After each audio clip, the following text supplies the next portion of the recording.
Now, if you've been a subscriber or follower of this channel for any length of time, you probably realize that for the last 6 years, I have kept this channel non-political, almost aggressively non-political. And the reasons for that are pretty simple. I don't care if you're a liberal or a conservative, a Democrat or a Republican.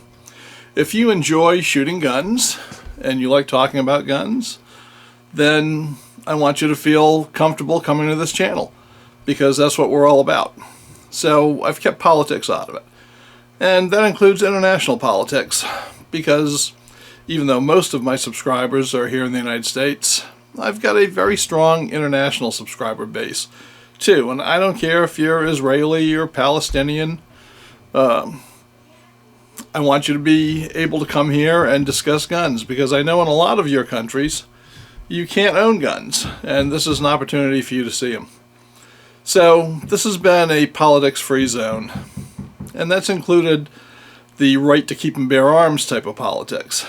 But I'm going to make an exception today, because as you realize, we just had about a week ago a pretty significant school shooting in Florida, and that has excited the gun control debate in this country to pretty rabid levels.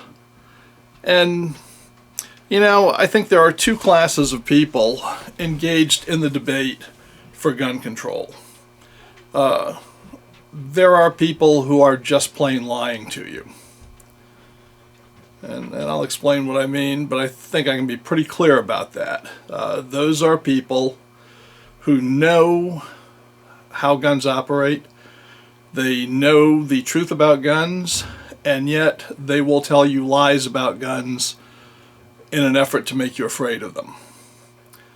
And I know for people who follow this channel regularly, you probably do understand about guns, and I'm preaching to the choir. So feel free to share this with your non-gun knowledgeable friends, because they're being duped by the media quite often.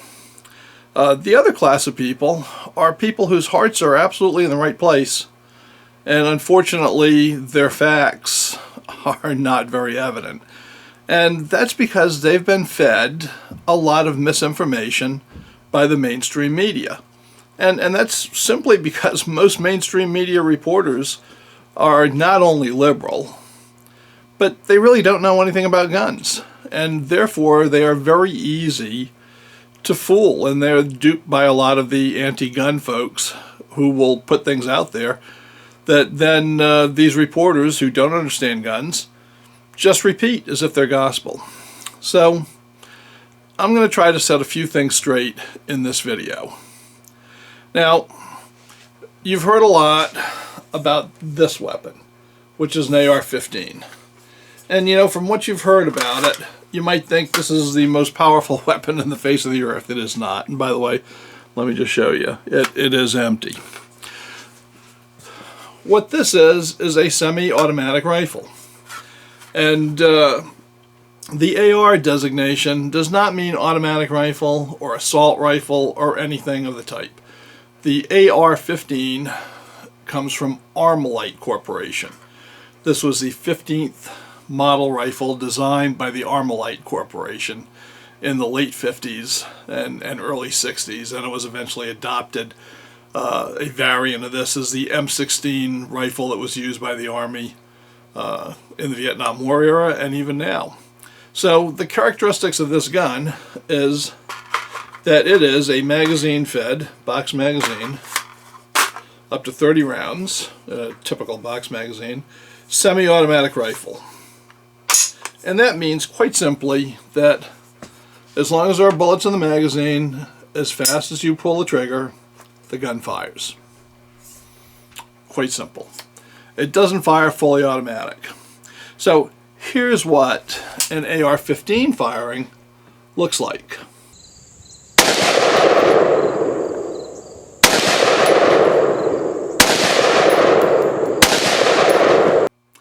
And now, here's what a fully automatic version, the M4 version of the M16 rifle that our military uses, that's what that looks like firing. And as you'll see, It's pretty different.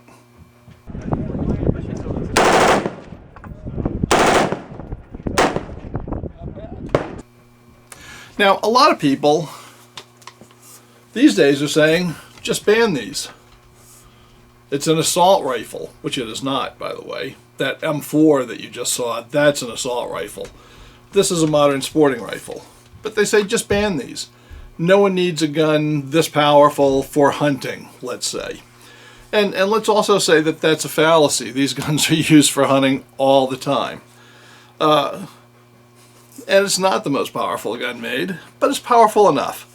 And certainly it's been used in the last 2 or 3 high profile in the media shooting episodes. So the talk is, let's ban it. Well, okay. Let's say you did ban this gun. Would that end school shootings or mass shootings? And the answer to that, I think you'll see, is no. And let me demonstrate exactly why. So let's say that you did ban the AR-15. Does that mean that suddenly everything becomes peace and light and there can never be another school shooting? Do we stop any school shootings? Well, maybe, maybe not. This gun, which looks quite different from the AR-15, not quite as scary looking, a very conventional looking wood stock. This is an M1 carbine. This gun was developed early in World War II. This gun can also take a 30-round magazine. This gun fires a bullet that's twice as heavy as the .22 caliber bullet fired by the M16. There are millions of these little rifles in the United States. They've been surplused for a long time, and plenty of people have them. How do they fire? They fire exactly the same way an AR-15 fires, and I'll show you.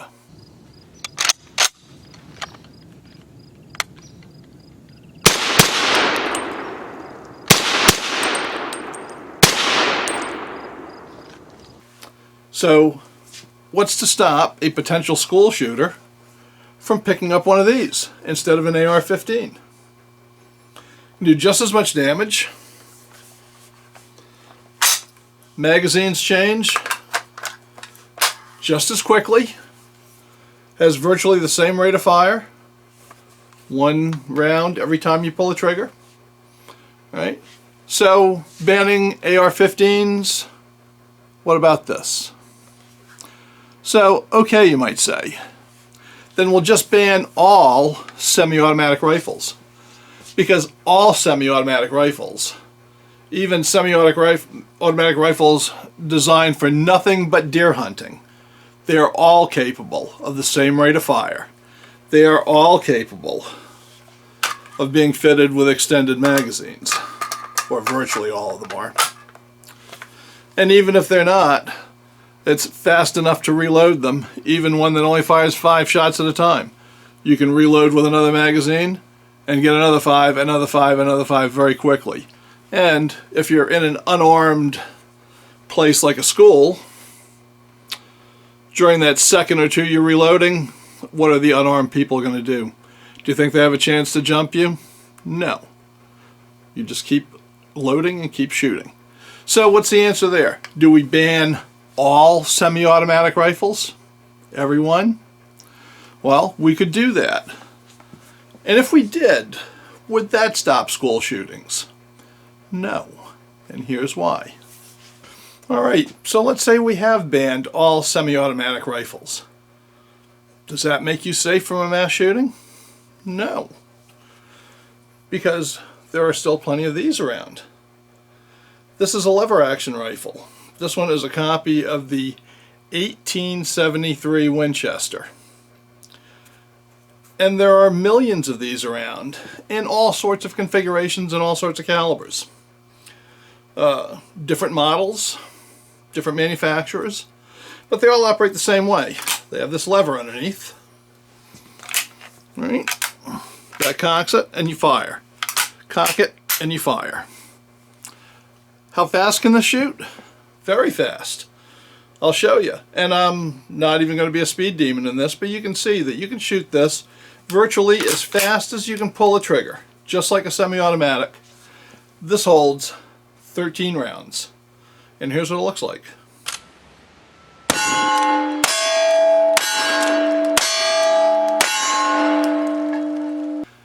I've got 13 rounds as fast as I can pull the trigger virtually coming out of this.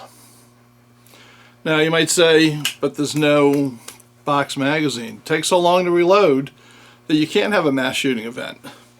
Well, if you believe that, you're in a lot of trouble, because it takes me less than 1 second to get another round in the chamber. Once I've done that, I can take as much time as I want loading the 13 rounds up in this magazine. Because if you're an unarmed school teacher cowering under your desk with your students, in the 1 second it takes me to get another round in the chamber and make this gun ready to fire, can you jump up, attack me, and disarm me? No. 1 second. You come, it's over. Why? Because you're unarmed and cowering under your desk. And because this can fire in the real world about as fast as a semi-automatic rifle. And it can do considerable damage.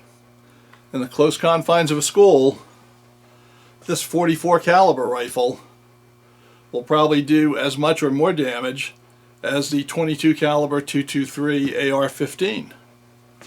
So you might say, well, I guess we have to ban all rifles. And if you did, would that make you safe from mass shootings? And the answer, of course, is no. All right, now we've banned virtually all rifles in the United States. We've banned semi-automatic rifles, we've banned lever-action rifles, we've banned bolt-action rifles because they can be shot very quickly as well. No rifles at all. And does that make us safe from mass shootings? Of course not. Because we still have all of these. Handguns. I'll show you, this one is empty.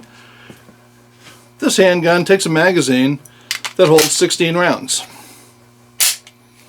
And it can be shot very quickly, as fast as I can pull the trigger. And it can be reloaded quickly. Push a button, magazine drops out, take another magazine out of my belt.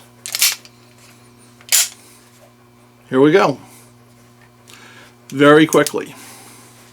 Now we all know these are deadly. In fact, the rifles that we're talking about banning, they're responsible for the minority, the small number of school shootings or mass shootings.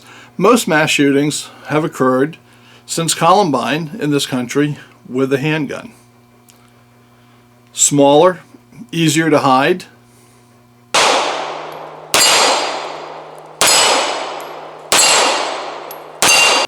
So what do? Right? They tried limiting these magazines to 10. What's the difference there? A shooter fires 10 rounds as fast as he can. And in 1 second, he's ready to fire another 10 rounds as fast as he can. And another 10 rounds as fast as he can. So is limiting magazine size, does that help? No. So let's say that we just outright banned all semi-automatic handguns. Does that make us safe from a mass shooting event? No. Because if we ban all semi-automatic handguns, we still have all of these, right? Revolvers. Millions of these in the country. Many millions. And they also fire as fast as you can pull the trigger.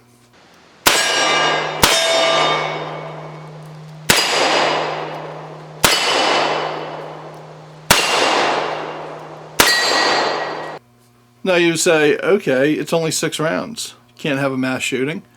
And they don't take a box magazine, so they don't reload quickly.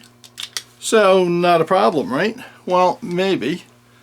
Unless the shooter has heard of these, which are called speed loaders, which all he has to do Boom. And now I've got a fully loaded cylinder. Not a good thing. And I start shooting again. How long did that take? Longer than it takes in real life, because I'm fumbling here in front of a camera holding it up for you. In real life, about a second, I can reload one of these. And in that time, once again, does an unarmed teacher or an unarmed student, do they really have the time to rush that shooter and stop him? So is it really 6 rounds? That's all you get out of these? No. You can just keep on shooting. If you've got speed loaders particularly, you just keep loading.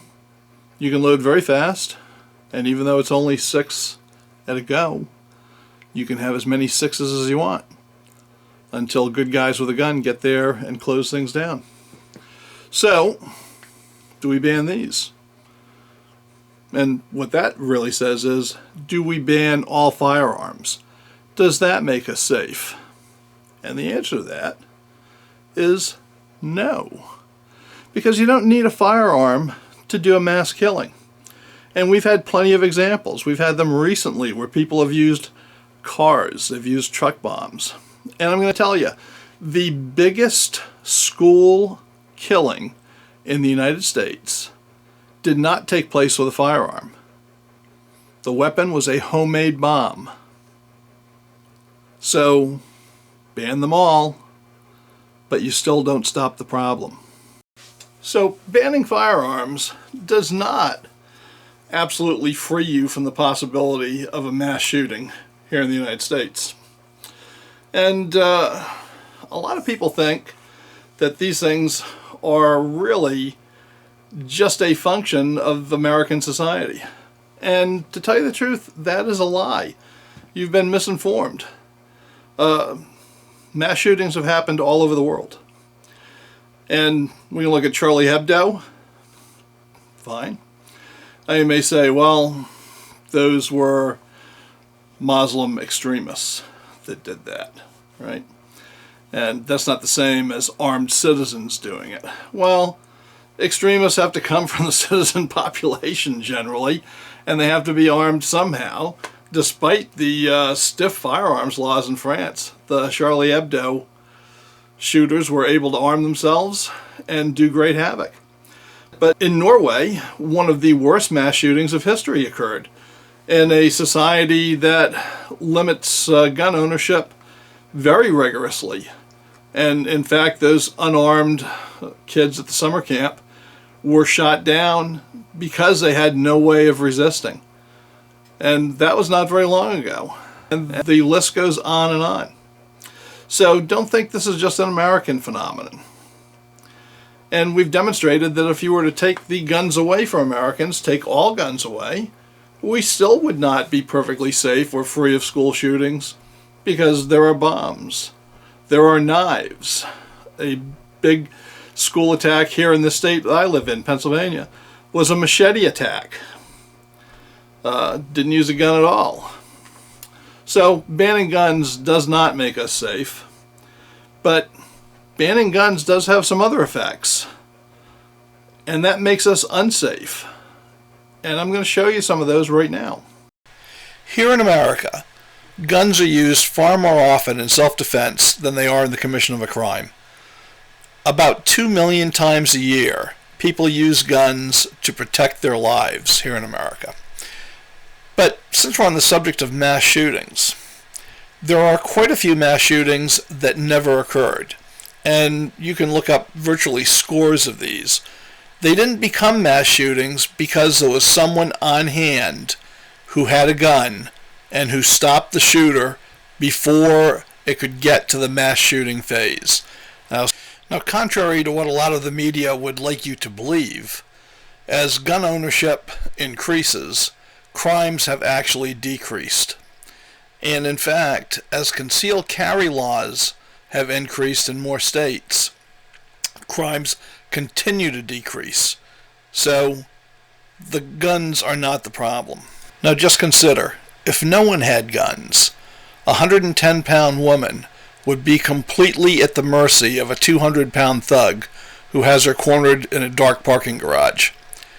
firearms use by women has been on the increase, and it has made women safer. Now, because of sensationalized media reports, you probably think that thousands of people are being mowed down indiscriminately by AR-15s, when in point of fact, all rifles, not just AR-15s, but all rifles, accounted for only 374 deaths in 2016, which is the latest year with full statistics. In that same year, almost twice as many killings were caused by people using their fists or their feet to beat other people to death. So rifles are really just a small part of what's going on. But if you take a look at this screen, you'll see that while rifles killed 374 people in 2016, auto crash deaths killed 37,461 people. So certainly, if our main concern is saving people's lives, we're putting our emphasis in exactly the wrong place. So there are a small number of deaths caused by rifles in this country. And it seems the immediate knee-jerk reaction is to ban AR-15s. But there are over 37,000 auto fatalities each year in this country. And no one has said maybe we should ban any cars that can drive over 30 miles an hour. Now, people will say we need to ban AR-15s because nobody needs a gun that's that powerful. Well, 37,000 deaths. Why don't we ban sports cars? Because no one needs a car that powerful. You can get around with a car that only drives 30 miles an hour. It'll get you to work. It'll get you anywhere you want to go. And yet you never hear for a ban on sports cars because of auto fatalities. That is the hypocrisy of this entire gun debate. Now, all of that is practical evidence that shows why banning guns, first of all, will not stop mass killing events, and showing why banning guns will actually make us less safe. Now, those are practical things. But I live in the United States of America. And beyond the practical, there is a political concern here. Here in the United States, contrary to most governments, the government does not allow people to have rights. The government of the United States was founded on the principle, which you can read in the Declaration of Independence, that rights are inalienable. In other words, rights are not given by governments. Rights are given by God. And if you don't believe in God, rights are given as a piece of basic humanity. They are intrinsic to a person. In the Declaration of Independence, that's the right of life, liberty, and the pursuit of happiness. Now, the right of self-defense has been recognized as far back as Roman law over 2,000 years ago, that there is an inalienable right to defend yourself. American government is founded on the idea of those inalienable rights. The Constitution of the United States of America is an enumeration of the powers that the states and the people will allow the federal government to exercise. That all powers, all rights, reside within the several states and the people. That's why we don't have a democracy, we have a federal republic. So the federal government can only do those things that it is allowed to do by the Constitution. And to make sure that the tendency of all governments to accumulate more power unto itself over time does not strip the people of their basic rights, we have the first 10 amendments to the Constitution, which are known as the Bill of Rights.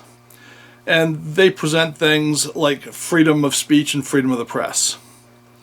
And the Second Amendment of that Constitution is that the rights of the people to keep and bear arms shall not be infringed.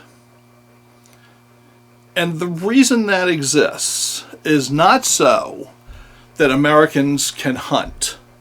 It's not so Americans can defend themselves from muggers, as desirable as that might be. The reason that Americans have the intrinsic right to keep and bear arms is to defend themselves from a government that would become tyrannical. Because our founders had just gone through that. That's how we became a country. And they recognized that the only stop to tyranny lies in an armed population. And that's why we have that right. And that right can't be taken away. It can't be taken away even if the occasional school gets shot up. And believe me, all of us who are gun owners, we have nothing but sympathy for those people who were killed and families whose lives are changed forever by a mass shooter. My heart goes out to them. I think it's despicable. But that doesn't take away my right to defend myself and to defend my freedom. What that says is we need to find the real solution to mass shootings. And there are several intelligent ones, because you'll realize these things always happen in areas that are expected to be gun-free. Areas where the shooter will have an open shooting gallery. And we need to stop that. We need to arm teachers should they desire to be armed. We need to make it so that a shooter will never know if a particular classroom is safe for them to operate as a shooter.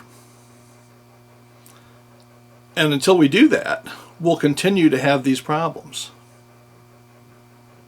But taking away our guns, that's not the answer.